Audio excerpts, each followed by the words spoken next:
Hello കൂട്ടുകാരെ, എല്ലാവർക്കും നിജോസ് വേൾഡിൻ്റെ പുതിയൊരു വീഡിയോയിലേക്ക് സ്വാഗതം. എല്ലാവരും സുഖമായിട്ടിരിക്കുന്നെന്ന് വിശ്വസിക്കുന്നു. ഞങ്ങളിവിടെ സുഖമായിട്ടിരിക്കുകയാണ്. അപ്പോൾ എല്ലാവരും സന്തോഷത്തോടെയും ആരോഗ്യത്തോടെയും ഒക്കെ ഇരിക്കുക കേട്ടോ. ഒരു ദിവസം ഒരാളെങ്കിലും കുറഞ്ഞത് ചോദിക്കുന്ന ഒരു സംശയത്തിനെ പറ്റിയിട്ടാണ് ഇന്നത്തെ വീഡിയോയിൽ സംസാരിക്കുന്നത് കേട്ടോ. ഒരുപാട് പേര് ചാനലിൽ വന്ന് പറയുന്ന ഒരു കംപ്ലൈൻ്റ് ആണ്, ഫിസിക്കൽ കോണ്ടാക്ട് ചെയ്യുന്നുണ്ട്, ചേച്ചി പറയുന്ന എല്ലാ ഗൈഡ് ലൈൻസും ഫോളോ ചെയ്യുന്നുണ്ട്, പക്ഷെ അതിനുശേഷം സെമൻ പുറത്തേക്ക് പോരുന്നു, അകത്തേക്ക് പോകുന്ന മുഴുവൻ സെമനും പുറത്തേക്ക് തന്നെ തിരിച്ചു വരുന്നു എന്ന് പറയുന്ന ആളുകളുണ്ട്.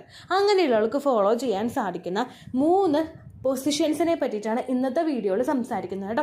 ഈ 3 സെമൻ എത്രയാണോ നിങ്ങൾക്ക് നോർമലി അകത്തേക്ക് പോകുന്നത് അതിനേക്കാളും കൂടുതൽ അകത്തേക്ക് പോകാൻ വേണ്ടിയിട്ട് സഹായിക്കുന്ന പൊസിഷൻസ് ആണ്. ഒരുപാട് നാളുകളായിട്ട് ഫെർട്ടിലിറ്റി ട്രീറ്റ്മെൻറ്റുകൾ എടുക്കുന്നവർക്ക് ഫോളോ ചെയ്യാൻ സാധിക്കുന്ന ഏറ്റവും എഫക്റ്റീവ് ആയിട്ടുള്ള പൊസിഷൻസ് ആണ് ഇത് 3 തന്നെ. ഇവയിലൂടെ നമുക്ക് കിട്ടുന്ന ബെനിഫിറ്റ് എന്താണെന്ന് വെച്ച് കഴിഞ്ഞാൽ, സാധാരണയായിട്ട് നമുക്ക് അകത്ത് ഇജാക്കുലേഷൻ സംഭവിക്കുമ്പോഴേക്കും മില്യൺസ് ഓഫ് സെമൻ അകത്തേക്ക് പ്രവേശിക്കാറുണ്ട്. എന്നാൽ കുറച്ചു നേരം കഴിയുമ്പോഴേക്കും കുറച്ചധികം സെമൻ പുറത്തേക്ക് വരാറുണ്ട്. നോർമലി ക്വാളിറ്റി കുറവുള്ള സെമൻ ആണ് ഇജാക്കുലേഷൻ സംഭവിച്ച് കുറച്ചു നേരം കഴിയുമ്പോഴേക്കും പുറത്തേക്ക് വരുന്നത്. എഗ് വൈറ്റ് ടെക്സ്ചറിലുള്ള നമ്മുടെ വജൈനൽ ഡിസ്ചാർജുമായിട്ട് മിക്സ് ആയിട്ടും അല്ലാതെയും ഒക്കെയാണ് സെമൻ പുറത്തേക്ക് വരുന്നത്. ഇത് ഇജാക്കുലേഷൻ സംഭവിച്ചിട്ട് നെക്സ്റ്റ് ഡേ വരെ പല ആളുകൾക്കും ഉണ്ടാവാറുണ്ട്. ഈ ഒരു മെത്തേഡ്സ് അല്ലെങ്കിൽ ഈ ഒരു പൊസിഷൻസ് നമ്മൾ മെയിൻറ്റെയിൻ ചെയ്യുമ്പോൾ കിട്ടുന്ന ബെനിഫിറ്റ് എന്ന് പറയുന്നത്, അങ്ങനെ പുറത്തേക്ക് വരുന്ന സെമൻ്റെ അളവ് നല്ലതുപോലെ കുറയ്ക്കാനായിട്ട് സാധിക്കുന്നു. ഇപ്പോൾ കഴിഞ്ഞ തവണ നിങ്ങൾ ഈ പൊസിഷൻ നോക്കാതെ നിങ്ങൾക്ക് പോയത് എത്രത്തോളമാണോ, പുറത്തേക്ക് വന്നത് എത്രത്തോളമാണോ, അതിൻ്റെ അളവ് ഒന്ന് കുറച്ചുകൊണ്ട് വരാൻ വേണ്ടിയിട്ട് ഈ പൊസിഷൻസ് സഹായിക്കുന്നുണ്ട് കേട്ടോ. അത് ഏതൊക്കെയാണെന്ന് നമുക്ക് നോക്കാം. വീഡിയോ നമുക്ക് സ്റ്റാർട്ട് ചെയ്യാം. തുടക്കത്തിൽ തന്നെ പറയട്ടെ, ഫിസിക്കൽ കോണ്ടാക്ട്, സെക്സ് ഇങ്ങനെയുള്ള ടോപ്പിക്സിനെ പറ്റിയിട്ട് വീഡിയോസ് ചെയ്യുമ്പോൾ അതിനെ കമൻസ് ചോദിക്കുന്ന ആളുകളുടെ ആ ഒരു പ്രൊഫൈലിൽ പോയിട്ട് വളരെ മോശമായിട്ട് കമൻസ് ഇടുന്ന ഒരുപാട് ഞരമ്പന്മാർ നമ്മുടെ ചാനലിലുണ്ട്. അതുകൊണ്ട് അത്തരത്തിലുള്ള കമൻസ് നിങ്ങൾക്ക് കിട്ടുകയാണെങ്കിൽ അത് മുഴുവൻ വായിച്ച് നോക്കാനായിട്ട് നിങ്ങൾ മെനക്കെടാതിരിക്കുക. കാരണം ഒരുപാട് വൾഗറായിട്ടുള്ള കമൻസ് ആയിരിക്കും അവർ പറയുന്നത്. നിങ്ങളുടെ പേര് മെൻഷൻ ചെയ്തിട്ട് നിങ്ങളെ തന്നെ ചൂണ്ടിക്കാണിച്ചുകൊണ്ടായിരിക്കും അവർ പറയുന്നത്. അത് മുഴുവനായിട്ട് വായിച്ചു കഴിഞ്ഞാൽ സാധാരണക്കാരിയായിട്ടുള്ള ഒരു സ്ത്രീയുടെ ദിവസം മൊത്തം പോകാനായിട്ട് അത് മതി. അതുകൊണ്ട് അങ്ങനെയുള്ള കമൻസ് നിങ്ങൾ കാണുകയാണെങ്കിൽ ജസ്റ്റ് റിപ്പോർട്ട് അടിച്ച് ബ്ലോക്ക് ചെയ്യാനായിട്ട് നിങ്ങൾ ശ്രദ്ധിക്കുക കേട്ടോ. അപ്പോൾ നമുക്ക് വീഡിയോ സ്റ്റാർട്ട് ചെയ്യാം. ഫിസിക്കൽ കോണ്ടാക്ട് ചെയ്യുന്ന സമയത്ത് ഒരുപാട് സെമൻ അകത്തേക്ക് പ്രവേശിക്കണമെങ്കിൽ നമ്മൾ ഡീപ്പ് പെനിട്രേഷൻ ഉണ്ടാവണം. അതായത് അകത്തേക്ക് നല്ലതുപോലെ ഇൻസേർട്ട് ചെയ്തിട്ട് വേണം നമുക്കവിടെ പെനിട്രേഷൻ സംഭവിക്കാൻ വേണ്ടിയിട്ട്. ചില ആളുകൾ കോണ്ടാക്ട് ചെയ്ത് കഴിയുമ്പോഴേക്കും ആ ഒരു ലാസ്റ്റത്തെ സ്റ്റേജിൽ എത്തിക്കഴിഞ്ഞാൽ ചില പുരുഷന്മാർ അവരുടെ പ്രൈവറ്റ് പാർട്ട് കുറച്ചൊന്ന് പുറത്തേക്ക് വലിക്കാറുണ്ട്. ആ വലിച്ചിട്ട് ഇജാക്കുലേഷൻ അകത്തേക്ക് സംഭവിക്കാറുമുണ്ട്. എന്നാൽ ഈ ഒരു പ്രോസസ്സ് അല്ല നമ്മൾ ആ ഒരു സമയത്ത് ചെയ്യേണ്ടത്. ഡീപ്പ് പെനിട്രേഷൻ, അതായത് ഫുള്ളായിട്ട് ആ ഒരു പുരുഷൻ്റെ ആ ഒരു ഓർഗൺ അകത്തേക്ക് പ്രവേശിച്ചിരിക്കണം. നമ്മുടെ സെർവിക്സിനകത്തായിട്ട്, സെർവിക്സിൻ്റെ തൊട്ടടുത്തായിട്ട് ഇജാക്കുലേഷൻ സംഭവിക്കുമ്പോഴേക്കും, സെർവിക്സ് ആണ് ആ യൂട്രസിലോട്ടുള്ളൊരു എൻട്രൻസ് എന്ന് പറയുന്നത്. ഇതിനകത്തേക്ക് ഇജാക്കുലേഷൻ സംഭവിക്കുമ്പോൾ നോർമലി എത്രത്തോളം സെമനാണോ അകത്തേക്ക് പോകുന്നത് അതിനേക്കാളും ഇരട്ടി പോകാൻ വേണ്ടിയിട്ട് അത് സഹായിക്കും. ചില ആളുകൾ ഇജാക്കുലേഷൻ സംഭവിക്കുമ്പോൾ ചെയ്യുന്ന മിസ്റ്റേക്കാണിത്. നിങ്ങളുടെ ഹസ്ബൻഡ് അത് ചെയ്യുന്നുണ്ടെങ്കിൽ അത് റെക്ടിഫൈ ചെയ്യാനായിട്ട് ശ്രദ്ധിക്കുക കേട്ടോ. അതുപോലെ ചാൻസസ് ഇൻക്രീസ് ചെയ്യാനായിട്ട് സഹായിക്കുന്ന ഏറ്റവും ആദ്യത്തെ ഒരു പൊസിഷൻ എന്ന് പറയുന്നത് മിഷണറി പൊസിഷനാണ്. ഒരുപാട് ആളുകൾ ഓപ്റ്റ് ചെയ്യുന്ന ഒരു പൊസിഷനാണ് മിഷണറി പൊസിഷൻ എന്ന് പറയുന്നത്. പുരുഷൻ എഴുന്നേറ്റ് സ്റ്റാൻഡപ്പ് ആയിട്ട് നിന്നിട്ടുള്ള പൊസിഷനും സ്ത്രീ ബെഡിൽ കിടക്കുന്ന തരത്തിലുള്ള പൊസിഷനുമാണ് മിഷണറി പൊസിഷൻ എന്ന് പറയുന്നത്. നമ്മളുടെ കാല് പുരുഷൻ്റെ ആ ഒരു ഷോൾഡറിലായിരിക്കും മിഷണറി പൊസിഷൻ സമയത്ത് ഉണ്ടാവുന്നത്. ഈ പൊസിഷൻ എന്ന് പറയുന്നത് നേരെ ആ ഒരു ഗ്രാവിറ്റി ഫോഴ്സ് കീഴ്പോട്ടേക്ക് പോകുന്ന തരത്തിലുള്ള ഒരു പൊസിഷനാണിത്. അതുകൊണ്ട് തന്നെ പെനിട്രേഷൻ നമുക്ക് സംഭവിക്കുന്നത് ഡീപ്പായിട്ട് ആ ഒരു സെർവിക്സിന് അടുത്തായിട്ട് തന്നെയായിരിക്കും. ആ ഒരു ഗ്രാവിറ്റി നേരെ ഒരു ഡൗൺവേർഡ് ആയിട്ടുള്ള ഒരു പൊസിഷനിൽ പോകുമ്പോഴേക്കും തിരിച്ച് ഇങ്ങോട്ടേക്ക് ഇറങ്ങി വരുന്ന സെമൻ്റെ അളവ് കുറയ്ക്കാൻ വേണ്ടിയിട്ട് അത് സഹായിക്കുന്നു. നിങ്ങൾക്ക് ഏത് പൊസിഷൻ വേണമെങ്കിലും ഓപ്റ്റ് ചെയ്യാമെങ്കിലും ഓവുലേഷൻ നടക്കുന്ന exact day missionary position try ചെയ്യുന്നത് എന്തുകൊണ്ടും നല്ലതായിരിക്കും കേട്ടോ. രണ്ടാമത്തെ ഒരു പൊസിഷനാണ് ഡോഗി സ്റ്റൈൽ. നമ്മൾ സ്ത്രീകൾ സാധാരണയായിട്ട് നമ്മൾ കുഞ്ഞുങ്ങൾക്ക് കളിക്കാൻ വേണ്ടിയിട്ട് ആന കളിക്കാൻ വേണ്ടി നിൽക്കില്ലേ, ആ ഒരു പൊസിഷനിലാണ് നമ്മൾ ഡോഗി സ്റ്റൈൽ ചെയ്യുന്നത്. ഡോഗി സ്റ്റൈൽ എന്താണെന്ന് അറിയാത്തവർക്ക് വേണ്ടിയിട്ടാണ് കേട്ടോ ആന കളിക്കുന്ന പൊസിഷൻ എന്ന് പറഞ്ഞത്. ആ ഒരു പൊസിഷനിൽ നമ്മൾ നിന്നതിന് ശേഷം ബാക്ക് സൈഡിൽ കൂടി ഇൻസേർട്ട് ചെയ്യുന്ന ഒരു പ്രവർത്തനമാണ് ഡോഗി സ്റ്റൈലിൽ വരുന്നത്. ഈ ഒരു പൊസിഷൻ നേരത്തെ നമ്മൾ ചെയ്ത ഒരു മിഷണറി പൊസിഷനെ അപേക്ഷിച്ച് കുറേയും കൂടി എഫക്റ്റീവ് ആയിട്ടുള്ള ഒരു പൊസിഷനാണ് ഡോഗി സ്റ്റൈൽ എന്ന് പറയുന്നത്. ഇതിൽ ഡീപ്പായിട്ട് നമുക്ക് പെനിട്രേഷൻ ഉണ്ടാകുന്നതിനും അത് എക്സാക്റ്റ് സെർവിക്സിനടുത്ത് ഒരു പെനിട്രേഷൻ ഉണ്ടാകുന്നതിനും ഇത് സഹായിക്കുന്നു. അതുപോലെ തന്നെ ഇജാക്കുലേഷൻ പെട്ടെന്ന് തന്നെ സംഭവിക്കാൻ വേണ്ടിയിട്ടും സഹായിക്കുന്ന ഒരു പൊസിഷനാണ് ഡോഗി സ്റ്റൈൽ എന്ന് പറയുന്നത്. എന്നാൽ ചില സ്ത്രീകൾ ഈ ഒരു പൊസിഷനിൽ കംഫർട്ടബിൾ ആയിക്കൊള്ളണമെന്നില്ല. അതായത് നമ്മളുടെ സ്ത്രീകളുടെ എല്ലാവരുടെയും കൂടപ്പറപ്പ് എന്നോളം പറയുന്ന ഒരു ബുദ്ധിമുട്ടാണ് ബാക്ക് പെയിൻ എന്ന് പറയുന്നത്. ചില ആളുകൾക്ക് ഈ ഒരു പൊസിഷനിൽ അങ്ങോട്ട് നിന്ന് കൊടുക്കുമ്പോഴേക്കും പ്രോസസ്സ് എൻജോയബിൾ ആവില്ല.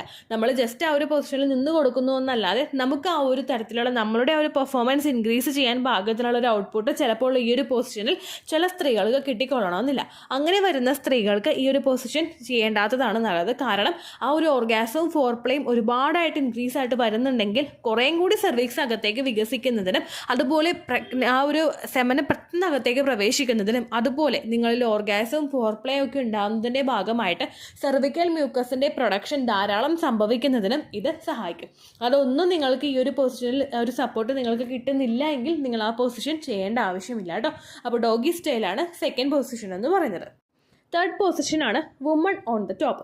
വുമൺ ഓൺ ദ ടോപ്പിൽ പുരുഷൻ ബെഡിൽ കിടക്കുകയായിരിക്കും, സ്ത്രീകൾ മുകളിൽ കയറി ഇരിക്കുന്ന തരത്തിലുള്ള പൊസിഷനാണ് വുമൺ ഓൺ ദ ടോപ്പ് എന്ന് പറയുന്നത്. ഇജാക്കുലേഷൻ പെട്ടെന്ന് സംഭവിക്കാൻ സഹായിക്കുന്ന, ഒരുപാട് പേർക്ക് ഒരു മൂഡിലോട്ട് അവരെ കൊണ്ടുപോകാനായിട്ട് സഹായിക്കുന്ന ഒരു പൊസിഷനാണ് വുമൺ ഓൺ ദ ടോപ്പ് എന്ന് പറയുന്നത്. നമ്മൾ ആ ഒരു ഇജാക്കുലേഷൻ സംഭവിക്കുമ്പോൾ പെട്ടെന്ന് തന്നെ ആ ഒരു എഫക്റ്റിൽ സെമൻ അകത്തേക്ക് പോകാൻ വേണ്ടിയിട്ട് സഹായിക്കുന്ന ഒരു പൊസിഷനാണിത്. എങ്കിൽ കൂടി തന്നെയും ഗ്രാവിറ്റി ഫോഴ്സ് നേരെ കീഴ്പോട്ടേക്ക് ആയതുകൊണ്ട് സെമൻ ചില പെർസെൻറ്റേജ് ഒരു സർട്ടൻ പെർസെൻറ്റേജ് സെമൻ താഴേക്ക് ഇറങ്ങി വരാനായിട്ടുള്ള ചാൻസസും ഈ ഒരു വുമൺ ഓൺ ദ ടോപ്പ് പൊസിഷനിലുണ്ട്. ഈ പൊസിഷനിൽ ഫിസിക്കൽ കോണ്ടാക്ട് ചെയ്യുന്ന ആളുകൾ ഇജാക്കുലേഷൻ എപ്പോൾ സംഭവിക്കുന്നോ ആ പൊസിഷനിൽ നിന്ന് മാറി നമ്മൾ leg up the wall position opt ചെയ്യുന്നത് നല്ലതായിരിക്കും. പക്ഷേ ആ ഒരു എക്സാക്റ്റ് ആ ഒരു ടൈം പീരീഡിൽ ഈ ഒരു പൊസിഷൻ ഫോളോ ചെയ്യുന്നത്, നമ്മളിപ്പോൾ ഒരു ഓസിൽ നിന്ന് ഫോഴ്സ്ഫുള്ളായിട്ട് വാട്ടർ വരുമ്പോഴേക്കും നിങ്ങൾക്കൊരു ഒരു കാഴ്ച അവിടെ കാണാനായിട്ട് സാധിക്കില്ലേ, അതുപോലെ ആയിരിക്കും ഈ ഒരു പൊസിഷൻ ചെയ്യുമ്പോൾ സംഭവിക്കുന്നത്. കാരണം അകത്തേക്ക് നല്ലൊരു സ്പീഡിൽ തന്നെ സെമൻ പ്രവേശിക്കാൻ വേണ്ടിയിട്ട് ഈ ഒരു പൊസിഷൻ സഹായിക്കും കേട്ടോ. പക്ഷേ ഈ പൊസിഷൻ ഓപ്റ്റ് ചെയ്യുന്നവർ പെട്ടെന്ന് തന്നെ പൊസിഷൻ ചേഞ്ച് ചെയ്തിട്ട് ലെഗ് അപ്പ് ദ വോൾ പോസിലോട്ട് കിടക്കാൻ വേണ്ടിയിട്ടും ശ്രദ്ധിക്കുക.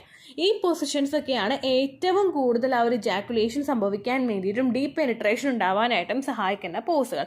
എന്നാൽ ചില ആളുകൾ ഈ ഒരു പോസിൽ കംഫർട്ടബിൾ ആയിരിക്കില്ല, അവർക്ക് അവരുടേതായിട്ടുള്ള ഇഷ്ടങ്ങൾ അനുസരിച്ച് ഡിഫറെൻ്റ് ആയിട്ടുള്ള ഒരു പോസുകൾ ഉണ്ടാക്കും. അങ്ങനെയുള്ള ആളുകൾക്ക് ആ ഒരു പോസിൽ അവർക്ക് താല്പര്യം ഏതാണോ അത് ഓപ്റ്റ് ചെയ്യാവുന്നതാണ്. അങ്ങനെ അല്ലാത്ത ആളുകൾ എക്സാക്റ്റ് ഓവുലേഷൻ നടക്കുന്ന ദിവസത്തിൽ ഈ ഒരു പൊസിഷൻസിൽ ഏതെങ്കിലും ഒന്ന് ഓപ്റ്റ് ചെയ്യുന്നതും നല്ലതായിരിക്കും കേട്ടോ. ബാക്ക് പെയിൻ കൂടുതലുള്ള ആളുകൾക്ക് ഡോഗി സ്റ്റൈൽ പൊസിഷൻ ഓപ്റ്റ് ചെയ്യേണ്ട ആവശ്യം ഇല്ല കേട്ടോ. അതുപോലെ തന്നെ സാധാരണയായിട്ട് നമുക്ക് ഫെർട്ടൈൽ ടൈം പീരീഡ് എന്നൊരു പെർട്ടിക്കുലർ ആയിട്ടുള്ളൊരു ടൈമുണ്ട്.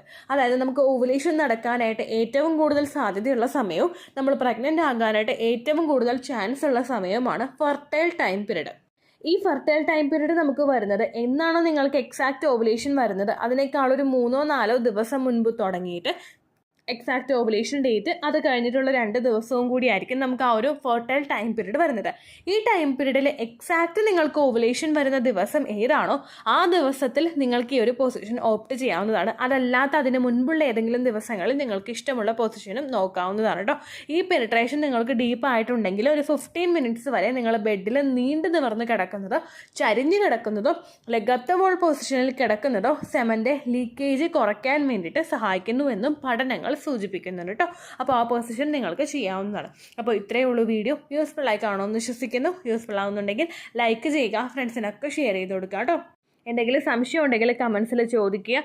പണ്ടത്തെ വീഡിയോയ്ക്ക് കമൻറ്റ് ചെയ്യുന്നവർക്ക് റിപ്ലൈ ലഭിക്കുന്നില്ലെങ്കിലോ ഇതുവരെ വീഡിയോസ് ചെയ്തവർക്ക് കമൻസിന് ഒരു തവണ റിപ്ലൈ ഒക്കെ ലഭിച്ചിട്ട് പിന്നെ റിപ്ലൈ ലഭിക്കാത്തവരും ലേറ്റസ്റ്റ് ആയിട്ട് ഞാൻ ഏത് വീഡിയോ ആണ് അപ്ലോഡ് ചെയ്യുന്നത് അതിന് താഴെ കമൻറ്റ് ഒന്ന് കോപ്പി പേസ്റ്റ് ചെയ്യാനായിട്ട് ശ്രദ്ധിക്കുക കേട്ടോ.